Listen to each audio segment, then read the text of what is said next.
నమస్తే దిశ టీవీకి స్వాగతం. ముందుగా బులెటిన్ల హెడ్లైన్స్. ప్రధాని మోదీ, అధ్యక్షుడు ట్రంప్ మధ్య మంచి సంబంధాలున్నాయన్న స్కాట్ బెసెన్స్. రష్యా చమురు కొని భారత్ లాభపడుతోందని మరోసారి ఆరోపణ.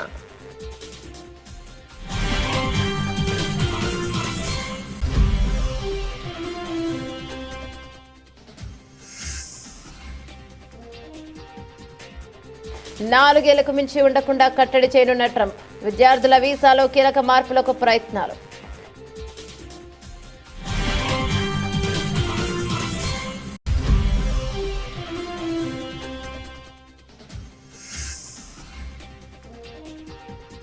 రోమ్ తగలబడుతూ ఉంటే ఫిడేలు వాయించినట్లుంది రేవంత్ రెడ్డి తీరు.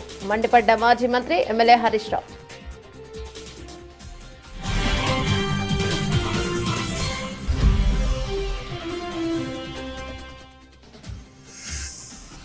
యూరియా ఇవ్వరా అంటూ ఇల్లందు కాంగ్రెస్ ఎమ్మెల్యే కోరం కనకయ్యను ఉరికించిన రైతన్నలు.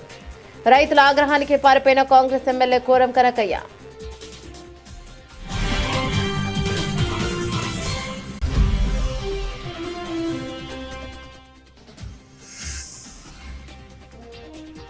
పార్టీ శ్రేణులతో 3 రోజుల పాటు మమేకం కానున్న జనసేన అధినేత పవన్ కళ్యాణ్. పార్టీ ఆవిర్భావం నుంచి నియోజకవర్గంలో పనిచేసిన నేతలతో ముఖాముఖి.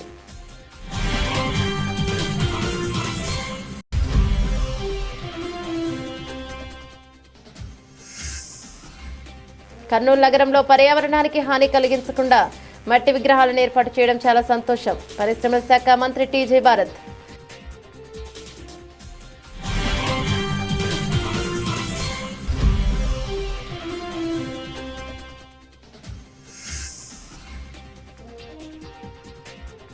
దొంగ ఓట్లతో గెలవలేదని నిరూపించుకోండి, బండి సంజయ్కు మంత్రి పొన్నం సవాల్.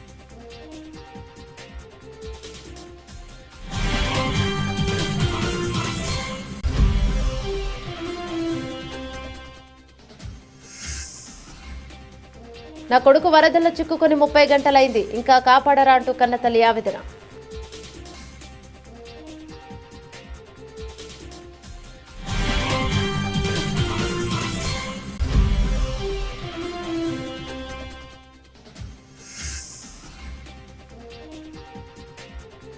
బంగాళాఖాతంలో అల్పపీడనం కారణంగా ఏపీలో విస్తారంగా వర్షాలు. పరిస్థితిపై హోంమంత్రి అనిత సమీక్ష.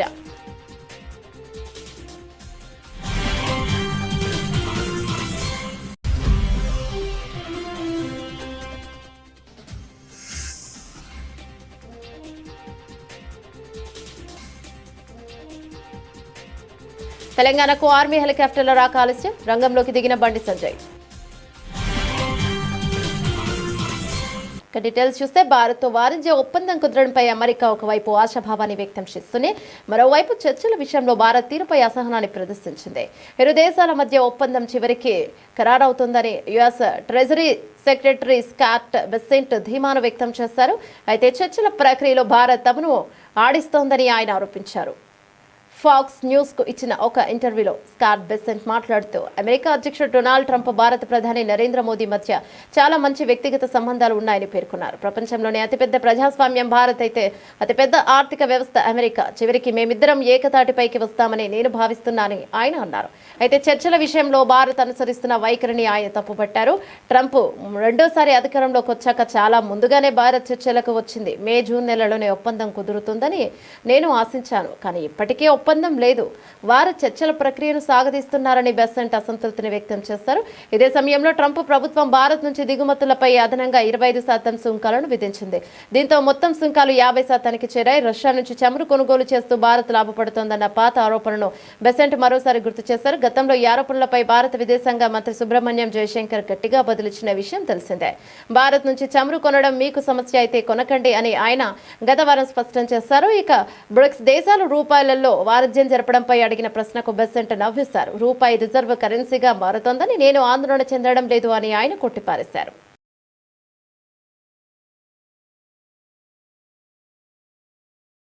అమెరికాలో చదువుకుంటున్న ఉన్నత చదువుల కోసం ఆ దేశానికే వెళ్లే ప్రయత్నాల్లో ఉన్న విద్యార్థులకు ట్రంప్ సర్కార్ మరో షాక్ ఇచ్చింది. ఇప్పటికే వీసాలపై పలు ఆంక్షలు అమలు చేస్తున్న అమెరికా తాజాగా మరో కీలక సవరణకు ప్రతిపాదనలు చేసింది. విదేశీ విద్యార్థులు తమ దేశంలో ఎక్కువ కాలం ఉండిపోకుండా కట్టడి చేసేందుకు ప్రయత్నం చేస్తోంది. విద్యార్థులు, ఎక్స్చేంజ్ విజిటర్లు, మీడియా ప్రతినిధులకు జారీ చేసే వీసాలకు పరిమిత కాల గడువు విధిస్తూ ప్రతిపాదనలు సిద్ధం చేసింది. స్టూడెంట్ వీసాపై వచ్చిన వారు 4 ఏళ్లకు మించి అమెరికాలో ఉండకూడదని నిబంధనలకు సవరణ చేయనుంది. ప్రస్తుతం ఇక F1, J1 వీసాలకు డ్యూరేషన్ ఆఫ్ స్టే వెసులుబాటును కుదించనున్నట్లు సమాచారం. ఈ వెసులుబాటు ప్రకారం విద్యార్థులు ఎంతకాలం చదవాలనుకుంటే అంతకాలం అమెరికాలో ఉండొచ్చు. ఈ ఫ్లెక్సిబుల్ స్టూడెంట్ వీసాలకు కూడా గడువు విధించేలా పరిమిత కాల నివాస అనుమతితో కూడిన వీసాలను మంజూరు చేయాలని డిపార్ట్మెంట్ ఆఫ్ హోమ్ల్యాండ్ సెక్యూరిటీ విభాగం ప్రతిపాదించింది. విదేశీ విద్యార్థులకు డ్యూరేషన్ ఆఫ్ స్టే వెసులుబాటు వల్ల భద్రతాపరమైన ఇబ్బందులు, అమెరికన్ల ప్రయోజనాలకు విఘాతం కలుగుతోందని పేర్కొంది. అందుకే కొన్ని రకాల వీసాదారుల నివాస అనుమతులపై పరిమితి తీసుకొస్తున్నామని తమ నోటీసులో పేర్కొంది. ఈ ప్రతిపాదనను ఫెడరల్ రిజిస్ట్రేషన్లో పబ్లిష్ చేయనున్నారు. ఆ తర్వాత ప్రజల నుంచి అభిప్రాయాలు స్వీకరించి తుది నిర్ణయం తీసుకుంటారు. ప్రజాభిప్రాయ సేకరణను తప్పించి తక్షణమే అమలు చేసేలా మధ్యంతర ఉత్తర్వులు జారీ చేసే అవకాశమూ లేకపోలేదనే అభిప్రాయాలు వ్యక్తమవుతున్నాయి. ఈ మార్పులు అమల్లోకి వస్తే ప్రస్తుతం అమెరికాలో చదువుకుంటున్న 3.3 లక్షల మంది భారతీయ విద్యార్థులపై అధిక ప్రభావం పడే అవకాశం ఉంది. ఒకవైపు ప్రజల ప్రాణాలు పోతుంటే రేవంత్ రెడ్డి ఏమో మూసీ సుందరీకరణ మీద, ఆటల పోటీల మీద రివ్యూలు చేస్తున్నాడు. రోమ్ తగలబడుతుంటే ఫిడేలు వాయించినట్లు ఉంది రేవంత్ రెడ్డి తీరు. నిన్న ఒక మంత్రి హెలికాప్టర్ను అత్యవసర పరిస్థితుల్లోనే వాడాలని అంటున్నాడు. వాళ్ళేమో పెళ్లికి బీహార్లో రాజకీయాలకు వాడతారు. వరదల్లో చిక్కుకొని 2 యువకులు మృతి చెందారు. ఇది ప్రభుత్వ వైఫల్యమే. వారు కొన్ని గంటల పాటు కరెంటు పోల్కు పట్టుకొని తమను రక్షించాలని వేడుకున్నారు. సాయం కోసం ఎదురు చూస్తారు. జిల్లా కలెక్టర్ అధికార యంత్రాంగానికి సమాచారం ఇచ్చినా వారు పట్టించుకోలేదు. మధ్యాహ్నం కరెంటు పోలు కూడా కొట్టుకుపోయి ఆ 2 యువకులు చనిపోయారని మాజీ మంత్రి ఎమ్మెల్యే హరీష్ రావు మండిపడ్డారు. రాష్ట్ర ప్రభుత్వం వరద నివారణ చర్యలు తీసుకోవడంలో పూర్తిగా విఫలమైపోయింది. ముఖ్యంగా ఈ రోజు ఈ ఫెయిల్యూర్ అంతా కూడా రాష్ట్ర ముఖ్యమంత్రిది, రాష్ట్ర ప్రభుత్వాన్ని. ఎంత బాధతో ఉన్నామంటే ఈరోజు ఇవాళ హవేలీ గన్పూర్ మండలంలో మరి 2 యువకులు చనిపోవడం జరిగింది.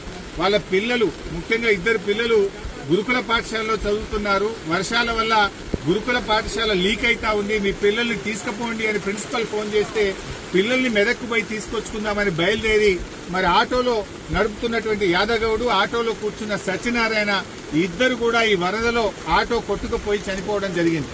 ఆ 2 దాదాపు కొన్ని గంటల పాటు కరెంటు పోల్ పట్టుకొని ప్రభుత్వం నుంచి ఏదైనా సహాయం అందుతుందా, హెలికాప్టర్ వస్తుందా, ఎన్డీఆర్ఎఫ్ బృందాలు వస్తాయా అని 4-5 గంటలు ఎదురు చూశారు. కరెంటు పోల్ మీద నుంచి ఫోన్లు కూడా చేశారు. కానీ కలెక్టర్ గారు కానీ జిల్లా యంత్రాంగం ఎవరు స్పందించలేదు. మధ్యాహ్నం 2 తర్వాత కరెంటు పోల్ కూడా వరద ఉధృతికి పడిపోయి ఆ వరదలో కొట్టుకొని ఆ 2 కూడా చనిపోవడం జరిగింది. అంటే ఇది కేవలం ప్రభుత్వ వైఫల్యం. నిన్న ఒక మంత్రి గారు మాట్లాడుతూ అంటాడు, హెలికాప్టర్ అంత అవసరమైతే తప్ప వాడద్దట. మీరు మాత్రం పెళ్లిలకు వాడుండ్రి, బీహార్ లో రాజకీయాల కోసం వాడండి, మీ సొంత కార్యక్రమాలకు వాడుకోండి. ఆనాడు ఖమ్మం జిల్లాలో కూడా హెలికాప్టర్ పంపకపోతే ప్రాణాలు పోయినాయి. ఇవాళ మెదక్ జిల్లాలో కూడా సకాలంలో హెలికాప్టర్ రాక ప్రజల ప్రాణాలు పోయినాయి. అంటే ప్రభుత్వం ముందస్తు చర్యలు తీసుకోలేదు. నిజాం సాగర్ లో ఈ వరద ఉధృతిని చూసి గేట్లెత్తి ముందుగానే నిజాం సాగర్ ను ఖాళీ చేసి ఉంటే బ్యాక్ వాటర్ లో ఇంత నష్టం జరిగి ఉండేది కాదు. అటు ఇంజనీరింగ్ లోపం ఉంది, ప్రభుత్వ వైఫల్యం ఉంది. నిన్న ముఖ్యమంత్రి గారు ఇంత వరదలు వస్తుంటే వీడియో కాన్ఫరెన్స్ పెట్టి అత్యవసరంగా రివ్యూ చేయాల్సిన ముఖ్యమంత్రి ఆయన మూసీ సుందరీకరణ రివ్యూ చేస్తున్నాడు. ఇవాళ పొద్దున్న లేచి ఆటల పోటీల గురించి రివ్యూ చేస్తుంది. ఒక దిక్కు ప్రజల ప్రాణాలు పోతున్నాయి, తాగడానికి నీళ్లు లేవు. హవేలీ గన్పూర్ లో నిన్నటి నుంచి కరెంటు లేక 7-8 గ్రామాల ప్రజలు మంచినీళ్లు లేక వర్షపు నీళ్లను ప్లేట్లలో, గ్లాసులలో పట్టుకొని తాగుతున్న పరిస్థితి ఉన్నది. ఇవాళ రేపు అంటు రోగాలు ప్రబలేటువంటి అవకాశం ఉంది. వచ్చే 24 గంటలు ఇంకా పెద్ద ఎత్తున వర్షాలు ఉన్నాయని వాతావరణ శాఖ చెప్తా ఉంది. ప్రజలు ఇబ్బందుల్లో ఉన్నారు. ప్రభుత్వం ఇప్పటికైనా మేల్కొని అత్యవసర చర్యలు చేపట్టి ప్రజలను కాపాడుకోవాలి. ప్రజలకు త్రాగునీరు అందించండి, ప్రజలకు అవసరమైన ఆహార పొట్లాలను పంపించండి, హెలికాప్టర్లను అందుబాటులో పెట్టండి. ఎందుకంటే బాగా తడిచి ఉన్నది, ఇప్పటికే నీటి ప్రవాహం ఉంది. ఇంకా వర్షం ఏమన్నా కొద్దిపాటి వర్షం ఎక్కువ పడ్డా కూడా మరి చెరువులు గాని తెగేటువంటి ప్రమాదం ఉంటది కనుక యూరియా ఇవ్వరా అంటూ ఇల్లందు కాంగ్రెస్ ఎమ్మెల్యే కోరం కనకయ్యను రైతన్నలు ఉరికించారు. యూరియా కొరతపై ఎమ్మెల్యే కోరం కనకయ్యను రైతులు నిలదీశారు. రైతులే బ్లాక్ లో యూరియాను అమ్ముకుంటున్నారని అనడంతో ఎమ్మెల్యే కోరం కనకయ్యపై తీవ్ర ఆగ్రహాన్ని వ్యక్తం చేశారు. రైతుల ఆగ్రహానికి కాంగ్రెస్ ఎమ్మెల్యే కోరం కనకయ్య అక్కడి నుంచి పారిపోయారు.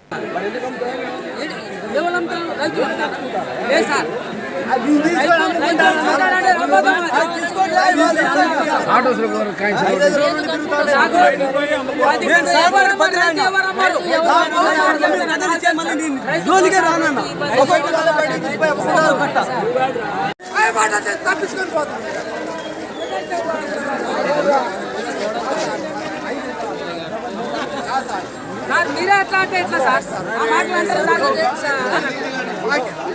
చూడండి సార్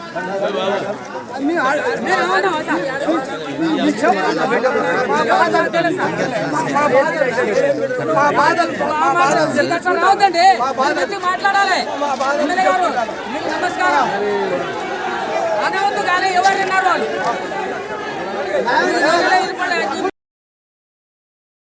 జనసేన పార్టీ పునరుత్తేజానికి శ్రీకారం చుట్టింది.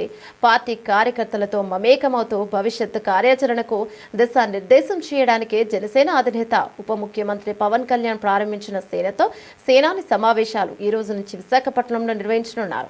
ఈ కార్యక్రమాలు 3 రోజుల పాటు కొనసాగనున్నాయి. 2 తెలుగు రాష్ట్రాల నుంచి నాయకులు కార్యకర్తలు భారీగా హాజరు కానున్నట్లు సమాచారం. పవన్ కళ్యాణ్ విశాఖలోనే మకాం వేసి పార్టీ నాయకులు కార్యకర్తలతో విస్తృతంగా సమావేశాలు నిర్వహించి తాజా రాజకీయ పరిణామాలు, కూటమి ప్రభుత్వం అమలు చేస్తున్న సంక్షేమ అభివృద్ధి కార్యక్రమాలపై చర్చిస్తారు. సమావేశాల్లో భాగంగా ఈ నెల 29వ తేదీ శుక్రవారం బొక్కు అసెంబ్లీ నియోజకవర్గంలో పార్టీ ఆవిర్భావం నుంచి పనిచేసిన 10 మందిని ఎంపిక చేసి వారితో వివిధ అంశాలపై అధినేత పవన్ కళ్యాణ్ ముచ్చటిస్తారు. అదే రోజు రాత్రి ఉత్తరాంధ్ర ప్రాముఖ్యతను తెలియజేసేలా సాంస్కృతిక కార్యక్రమాలు నిర్వహించనున్నారు. మున్సిపల్ స్టేడియంలో బీచ్ రోడ్డులోని వైఎంసీఏ హాల్ సమావేశాల నిర్వహణకు ఏర్పాట్లు చేశారు. అలాగే 30న ఇందిరాగాంధీ ప్రియదర్శిని స్టేడియంలో భారీ బహిరంగ సభ నిర్వహిస్తున్నట్లు పార్టీ శ్రేణులు తెలిపారు. ఆ రోజు సాయంత్రం 6 గంటలకు ఉప ముఖ్యమంత్రి పవన్ కళ్యాణ్ సభా ప్రాంగణానికి చేరుకుని ప్రసంగిస్తారు. జనసేన అధినేత ఉప ముఖ్యమంత్రి పవన్ కళ్యాణ్ చేపట్టిన ఈ సేనతో సేనాని సమావేశాలు పార్టీ శ్రేణుల్లో నూతన ఉత్సాహాన్ని నింపుతున్నాయి. పార్టీలో సభలో పార్టీ భవిష్యత్ లక్ష్యాల, కూటమి పాలనపైన సమీక్ష, కార్యాచరణపైన పవన్ స్పష్టత ఇవ్వనున్నట్లు సమాచారం. జనసేన కార్యకర్తలతో నేరుగా మాట్లాడే ప్రయత్నం చేయడం, వారికి ప్రోత్సాహం ఇవ్వడం ద్వారా పార్టీకి పునర్జీవనం లభిస్తోందని నాయకులు అభిప్రాయపడుతున్నారు. భవిష్యత్ రాజకీయాల కోసం వ్యూహాత్మక సమావేశాలుగా ఇవి ఉపయోగపడనున్నాయని వారు పేర్కొన్నారు. కర్నూలు నగరంలో పర్యావరణానికి హాని కలిగించకుండా మట్టి విగ్రహాలను ఏర్పాటు చేయడం చాలా సంతోషంగా ఉందని పరిశ్రమ శాఖ మంత్రి టీజీ భరత్ అన్నారు. నగరంలోని మించిన్ బజార్లో మట్టితో తయారు చేసే విగ్రహ ప్రతిష్టకు ఆయన ప్రత్యేక పూజలు నిర్వహించి అన్నదాన కార్యక్రమం చేపట్టారు. ఈ సందర్భంగా మంత్రి మాట్లాడుతూ 9 రోజుల పాటు అత్యంత వైభవంగా మన కర్నూలు నగరంలో వినాయక చవితి పండుగ నిర్వహించడం చాలా సంతోషంగా ఉందన్నారు. నిర్వాహకులు దాదాపు 40 సంవత్సరాల నుంచి మట్టి విగ్రహాలను ఏర్పాటు చేయడం మంచి నిర్ణయం అన్నారు. ప్రజలు మా ప్రభుత్వంను మరో 20 ఏళ్లు ఆశీర్వదించాలని మంత్రి కోరారు.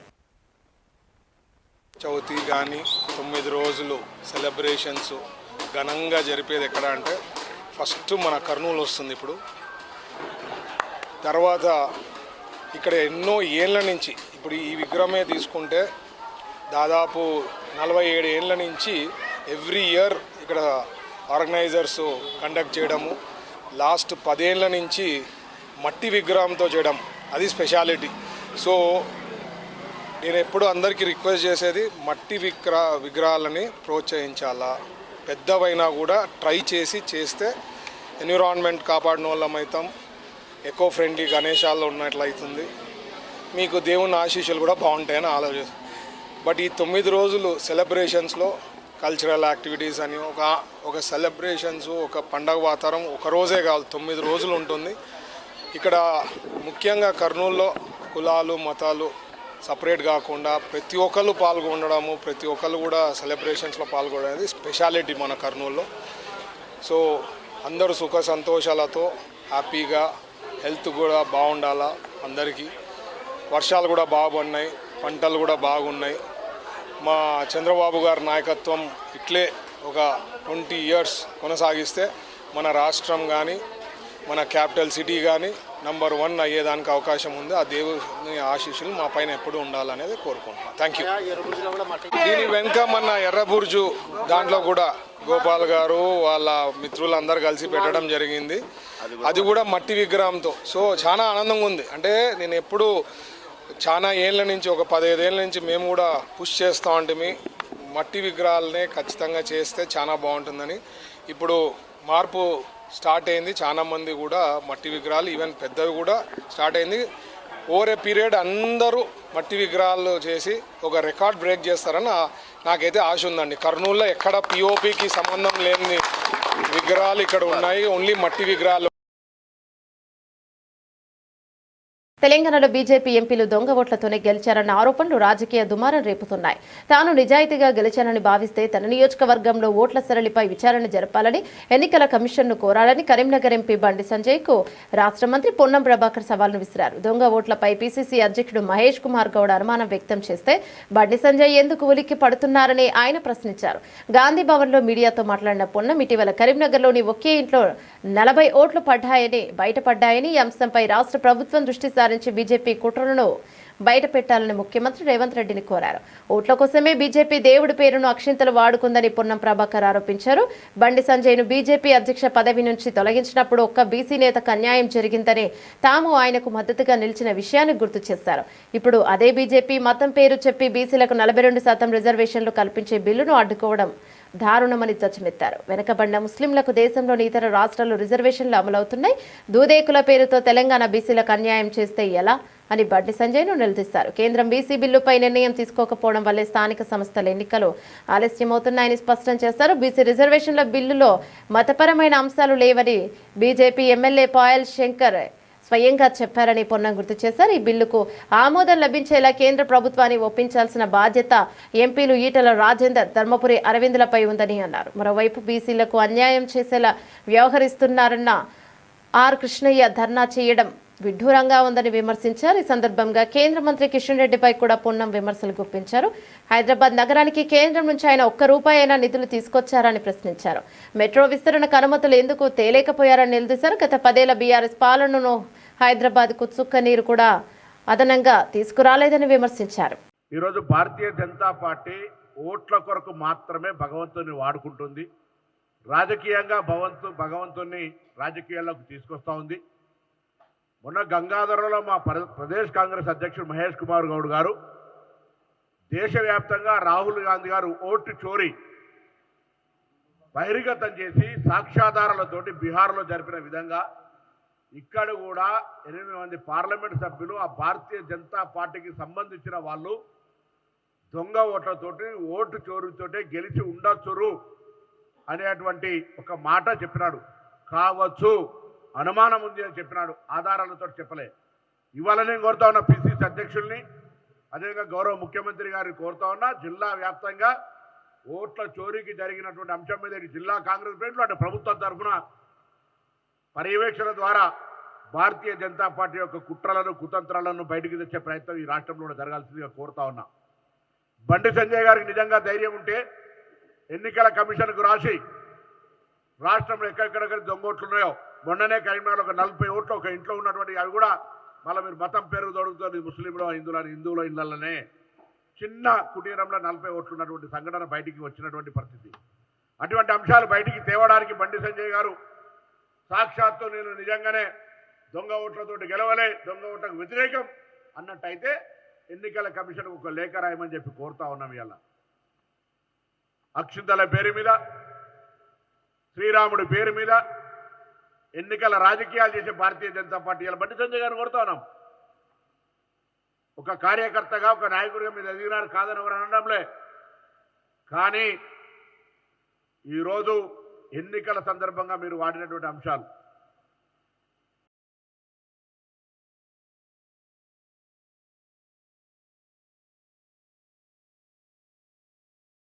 నా కొడుకు వరదలో చిక్కుకుని 30 గంటలైంది, ఇంకా కాపాడరా అంటూ కన్నతల్లి ఆవేదన.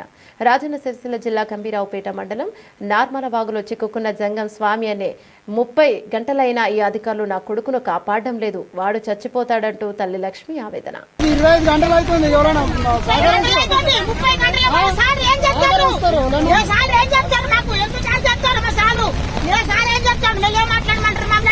అందరు 30 గంటలు అవుతుంది. పిల్లలు ఆగలవుతారు. మాకు ఎందుకు ఇవన్నీ ఎలక్షన్లు ఇవన్నీ అన్ని ఉన్నప్పుడు మాకు తీసుకొచ్చి మాకు అప్పుడు చెప్పాలి లేకపోతే మేమే ప్రాణాలు కూడా కొట్టుకుందామా మేమే డబ్బులు తెచ్చి స్థాయి సత్యం మీద రోడ్డు మీద తెప్పించుకొని తాగుతాం మేము ఇక్కడ చచ్చిపోతాం సేవలు అయితే మరి ఒక ఇక్కడ అట్లా సేవలు అయింది మరి మాకు ఎందుకు వాళ్ళు అయినాక మేము ఎందుకు మేము ఆలోచన గంటల కోలే మేము మాకెందుకు ఆవేదలేదు మాకు కడుపు లేని మెల్లే మాట్లాడండి ఏం మెల్లే మాట్లాడాలి 60-70 ఏళ్ళ కలిసిన పిల్లలు లేని నాకు నా పిల్లలు గోలే కొట్టుకున్నారు కొట్టుకుంటారు ఆడిపోతా నువ్వేనన్నా నేను ఆడిపోతా నేను ఇష్టం నా బుద్ధి నేను అనుకుంటాను మెల్లే మాట్లాడాలి అనకున్నాను నువ్వు మెల్లే మాట్లాడాలి అనకున్నాను నువ్వు అనడే అనకు మేము ఆడికే వచ్చా ఆడికే అదే మరిపోయింది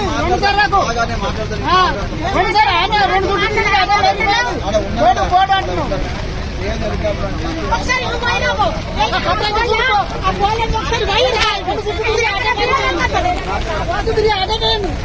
వాళ్ళ వైనా వాళ్ళు వాళ్ళంటారు వాళ్ళ వైనా ఒకసారి నువ్వు పోయి వచ్చినాక నా పిల్లలు బంగాళాఖాతంలో ఏర్పడిన అల్పపీడనం ప్రభావంతో ఆంధ్రప్రదేశ్ రాష్ట్ర వ్యాప్తంగా పలు జిల్లాల్లో భారీ వర్షాలు కురుస్తున్నాయి. నేపథ్యంలో రాష్ట్ర ప్రభుత్వం అప్రమత్తమైంది. సహాయక చర్యలపై దృష్టి సారించిన మంత్రులు అధికార యంత్రాంగానికి కీలక ఆదేశాలు జారీ చేస్తున్నారు.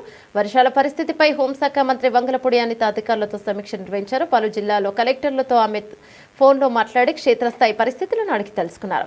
తక్షణమే అన్ని జిల్లాల్లో కంట్రోల్ రూమ్లను ఏర్పాటు చేయాలని ఆదేశించారు. ముఖ్యంగా కృష్ణానది పరివాహక ప్రాంతాలు ఇతర లోతట్టు ప్రాంతాలు ప్రజలను నిరంతరం అప్రమత్తం చేయాలని స్పష్టం చేశారు. అధికారులు క్షేత్రస్థాయిలో అందుబాటులో ఉంటూ పరిస్థితిని పర్యవేక్షించాలని సూచించారు. అత్యవసర పరిస్థితులను ఎదుర్కొనేందుకు ఎస్డీఆర్ఎఫ్ ఎన్డీఆర్ఎఫ్ బృందాలను సిద్ధంగా ఉంచాలని తెలిపారు. ప్రమాదకరంగా ఉన్న హోర్డింగ్లను రహదారులపై కూలిన చెట్లను వెంటనే తొలగించాలని మంత్రి ఆదేశించారు. మరోవైపు విద్యుత్ శాఖ మంత్రి గొట్టిపాటి రవికుమార్ తన శాఖ అధికారులతో టెలికాన్ఫరెన్స్ నిర్వహించారు. వర్షాలు కారణంగా విద్యుత్ సరఫరాలో ఎదురవుతున్న సమస్యలపై ఆరా తీశారు. ప్రజలకు ఎలాంటి ఇబ్బందులు లేకుండా అన్ని రకాల ముందస్తు చర్యలు చేపట్టాలని ఆయన అధికారులకు దిశానిర్దేశం చేశారు. ఉత్తరాంధ్రలో నీటి ప్రవాహం ఎక్కువగా ఉన్న కొన్ని ప్రాంతాల్లో భద్రతా కారణాల దృష్ట్యా విద్యుత్ సరఫరా నిలిపివేయనున్నట్లు అధికారులు మంత్రికి వివరించారు. రాష్ట్ర వ్యాప్తంగా 1-2 చోట్ల మినహా పెద్దగా సమస్యలు తలెత్తలేదని చెప్పారు. విద్యుత్ ప్రమాదాలు జరగకుండా ప్రజలను అప్రమత్తం చేయాలని గొట్టిపాటి సూచించారు. వినాయక విగ్రహాల నిమజ్జన ఊరేగింపుల సమయంలో విద్యుత్ తీగల పట్ల సిబ్బంది జాగ్రత్తగా వ్యవహరించేలా చర్యలు తీసుకోవాలని కూడా ఆయన ఆదేశించారు. తెలంగాణలో వరదల సహాయక చర్యల కోసం ఆర్మీ హెలికాప్టర్లు రాక ఆలస్యం కావడంతో కేంద్ర హోంశాఖ సహాయ మంత్రి బండి సంజయ్ రంగంలోకి దిగారు. ఆయన నేరుగా రక్షణ శాఖ ఉన్నతాధికారులకు ఫోన్ చేసి పరిస్థితిపై ఆరా తీశారు. రాష్ట్రంలో వరదల తీవ్రత, సహాయక చర్యల ఆవశ్యకతను వారికి వివరించారు. రాష్ట్రంలో ఎడతెరిపి లేకుండా కురుస్తున్న భారీ వర్షాల కారణంగా వాతావరణం పూర్తిగా ప్రతికూలంగా మారిందని, ఇదే హెలికాప్టర్ల రాకకు ప్రధాన అడ్డంకిగా నిలిచిందని రక్షణ శాఖ అధికారులు బండి సంజయ్ కు తెలిపారు. తెలంగాణ కోసం ఇప్పటికే 3 హెలికాప్టర్లను సిద్ధం చేశామని, అయితే వాతావరణం అనుకూలించకపోవడంతో అవి బయలుదేరలేకపోతున్నాయని స్పష్టం చేశారు. నేపథ్యంలో ప్రత్యామ్నాయ మార్గాలపై దృష్టి సారించినట్లు అధికారులు పేర్కొన్నారు. మహారాష్ట్రలోని నాందేడ్, కర్ణాటకలోని బీదర్ వైమానిక స్థావరాల నుంచి హెలికాప్టర్లను పంపేందుకు ప్రయత్నిస్తున్నామని వారు బండి సంజయ్ కు తెలియజేశారు. ఈ సందర్భంగా బండి సంజయ్ రాష్ట్రంలోని వరద తీవ్రతను అధికారుల దృష్టికి తీసుకువెళ్లారు. ముఖ్యంగా ఎస్ఆర్ఎస్పీ, మానేరు నదులు ఉప్పొంగి ప్రవహిస్తున్నాయని, అనేక ప్రాంతాలు జలదిగ్బంధంతో చిక్కుకున్నాయని వివరించారు. ముంపు బాధితులను సురక్షిత ప్రాంతాలకు తరలించేందుకు రాష్ట్ర ప్రభుత్వం చేస్తున్న ప్రయత్నాలకు సహాయపడడానికి ఎన్డీఆర్ఎఫ్ బృందాలు సిద్ధంగా ఉన్నాయని ఆయన తెలిపారు. పరిస్థితుల దృష్ట్యా వీలైనంత త్వరగా హెలికాప్టర్లను పంపేందుకు చర్యలు తీసుకోవాలని ఆయన అధికారులను కోరారు. భారత దిగుమతులపై 50% టారిఫ్లు అమల్లోకి రావడంతో నేడు దేశీయ స్టాక్ మార్కెట్లు నష్టాలతో ప్రారంభమయ్యాయి. ఈ పరిణామం ఇన్వెస్టర్ల సెంటిమెంట్ను తీవ్రంగా దెబ్బతీయడంతో ఆరంభ ట్రేడింగ్లోనే కీలక సూచీలు ఒత్తిడికి గురయ్యాయి. ట్రేడింగ్ ప్రారంభమయ్యాక 9 గంటల 30 నిమిషాల సమయంలో బీఎస్ఈ సెన్సెక్స్ సుమారు 900 పాయింట్లు క్షీణించగా నిఫ్టీ సుమారు 200 పాయింట్ల నష్టంతో ట్రేడ్ అవుతున్నాయి. టారిఫ్ల తక్షణ ప్రభావం మార్కెట్ విశ్వాసాన్ని దెబ్బతీసిందని, అయితే ప్రభుత్వం త్వరలో చేపట్టబోయే సంస్కరణలు, విధానపరమైన చర్యలు సమీక్ష భవిష్యత్తులో మార్కెట్లకు మద్దతు ఇవ్వవచ్చని నిపుణులు అభిప్రాయపడుతున్నారు. Nifty 100, Nifty 200, Nifty small cap, Nifty mid cap సూచీలన్నీ నష్టాల్లోనే ట్రేడ్ అయ్యాయి. రంగాల వారీగా చూస్తే నిఫ్టీ ఆటో సూచీ 0.37% లాభపడి ట్రెండ్కు భిన్నంగా నిలిచింది. అయితే FMCG, metal, pharma, PSU, bank వంటి కీలక రంగాలు నష్టాలను చవిచూస్తాయి. ప్రస్తుత వాణిజ్య దౌత్యపరమైన ఉద్రిక్తల నేపథ్యంలో ప్రధాని నరేంద్ర మోదీ త్వరలో చేపట్టనున్న జపాన్, చైనా పర్యటనలపై మార్కెట్ వర్గాలు ఆసక్తిని గమనిస్తున్నాయి. ఆసియాలోని ఇతర మార్కెట్లలో జపాన్, నిక్కీ, దక్షిణ కొరియా, కొస్పీ లాభాలు ఉండగా హాంకాంగ్, తైవాన్ సూచీలు నష్టాల్లో కొనసాగుతున్నాయి. బాలీవుడ్ సూపర్ స్టార్ సల్మాన్ ఖాన్ తన కుటుంబంతో కలిసి వినాయక చవితి వేడుకల్లో పాల్గొన్నారు. సల్మాన్ సోదరి అర్పితా ఖాన్ శర్మ ఇంట్లో ఈ పూజ జరగగా, పూజ అనంతరం సల్మాన్ స్వయంగా గణపతికి హారతిచ్చాడు. ఈ వేడుకకి సంబంధించిన వీడియోను సల్మాన్ తన ఇన్స్టాగ్రామ్ లో పోస్ట్ చేయగా అది సోషల్ మీడియాలో వైరల్ గా మారింది. ఇక ఈ పూజ కార్యక్రమంలో సల్మాన్ తల్లి సల్మా ఖాన్, తండ్రి సలీం ఖాన్, సోదరుడు అర్ఫాజ్ ఖాన్, సోదరి అల్వీరా ఖాన్, ఆమె భర్త అతుల్ అగ్నిహోత్రి, అర్పితా ఖాన్, ఆమె భర్త ఆయుష్ శర్మ, పిల్లలు ఆహిత్, అయ్యత్ పాల్గొన్నారు. బాలీవుడ్ నుంచి రితేష్ దేశ్ముఖ్, జెనీలియా తదితరులు కూడా ఈ వేడుకల్లో పాల్గొన్నారు. సల్మాన్ ఖాన్ ప్రతి సంవత్సరం తన కుటుంబంతో కలిసి గణపతి పూజలు చేయడం ఆనవాయితీగా వస్తోంది. ఈ వేడుకకు సంబంధించిన వీడియోలు మరియు ఫోటోలు అభిమానులను ఆకట్టుకుంటున్నాయి. బులెటిన్ ముగించే ముందు హెడ్లైన్స్ మరోసారి. ప్రధాని మోదీ, అధ్యక్షుడు ట్రంప్ మధ్య మంచి సంబంధాలున్నాయన్న స్కాట్ బెసెన్స్. రష్యా చమురుకొని భారత్ లాభపడుతోందని మరోసారి ఆరోపణ.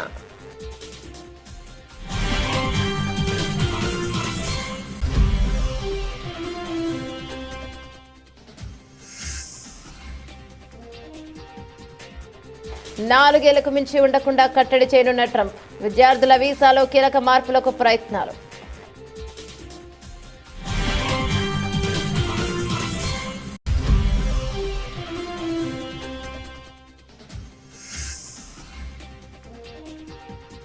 రోమ్ తగలబడుతూ ఉంటే ఫిడేలు వాయించినట్లుంది రేవంత్ రెడ్డి తీరు. మండిపడ్డ మాజీ మంత్రి, ఎమ్మెల్యే హరీష్ రావు.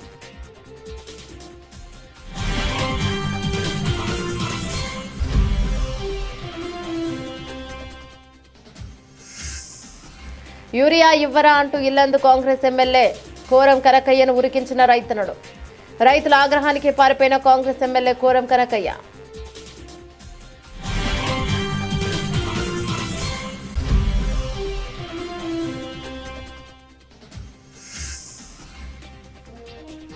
పార్టీ శ్రేణులతో 3 రోజుల పాటు మమేకం కానున్న జనసేన అధినేత పవన్ కళ్యాణ్. పార్టీ ఆవిర్భావం నుంచి నియోజకవర్గంలో పనిచేసిన నేతలతో ముఖాముఖి.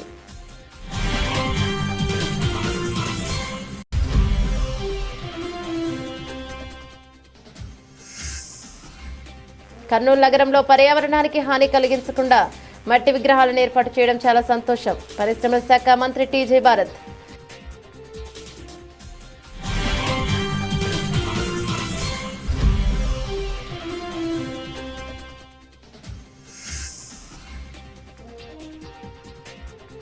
దొంగ ఓట్లతో గెలవలేదని నిరూపించుకోండి. బండి సంజయ్కు మంత్రి పొన్నం సవాల్.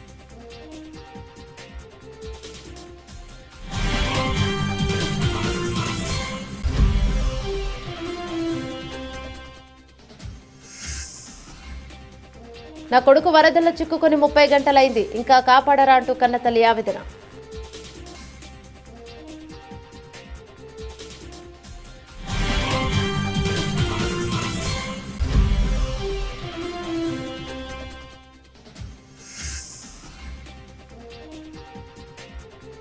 బంగాళాఖాతంలో అల్పపీడనం కారణంగా ఏపీలో విస్తారంగా వర్షాలు. పరిస్థితిపై హోంమంత్రి అనిత సమీక్ష.